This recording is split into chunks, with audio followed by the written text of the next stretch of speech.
Знаеш ли, че страхът, тъгата и гневът могат да се предадат по ДНК? Не образно, а буквално. Науката вече го потвърждава.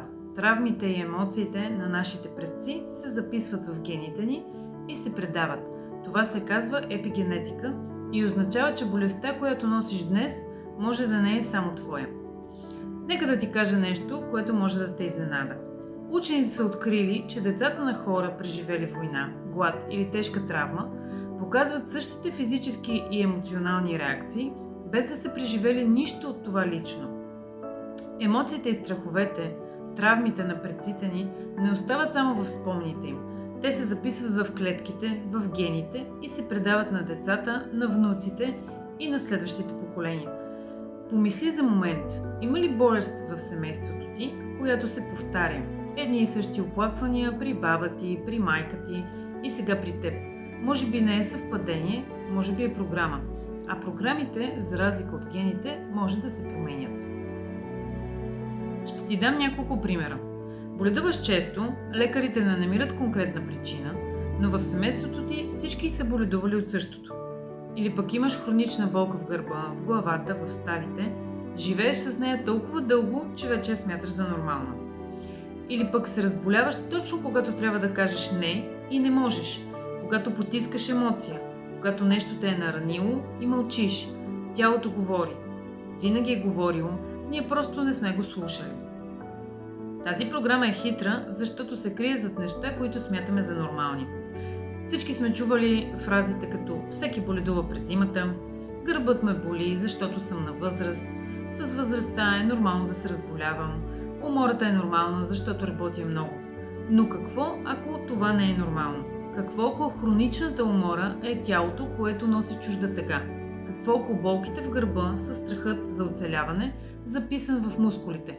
Какво, ако имунната система се срива, защото отдавна не сме казали не на нещо, което ни вреди? Тялото е архив. То записва всичко. Всяка емоция, всяка травма, всяко мълчание.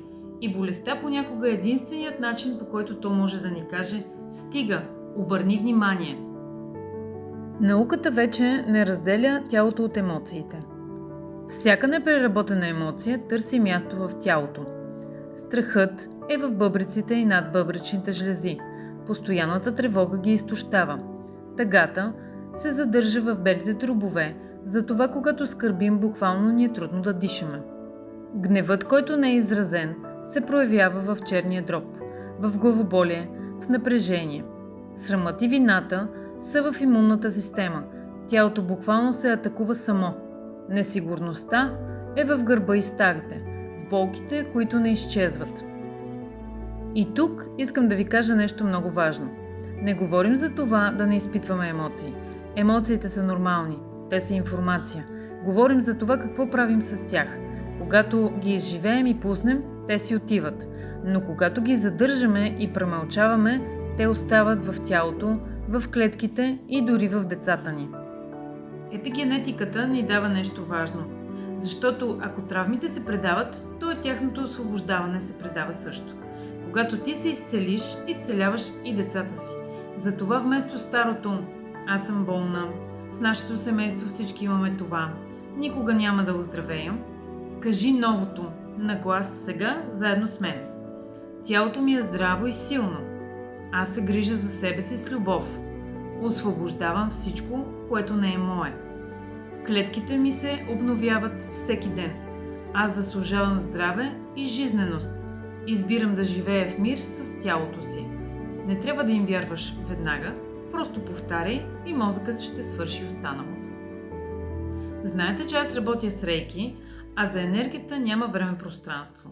Точно за това тя е толкова силна, защото достига до това, което не помним, до това, което е записано толкова дълбоко, че умът дори не знае, че го носи.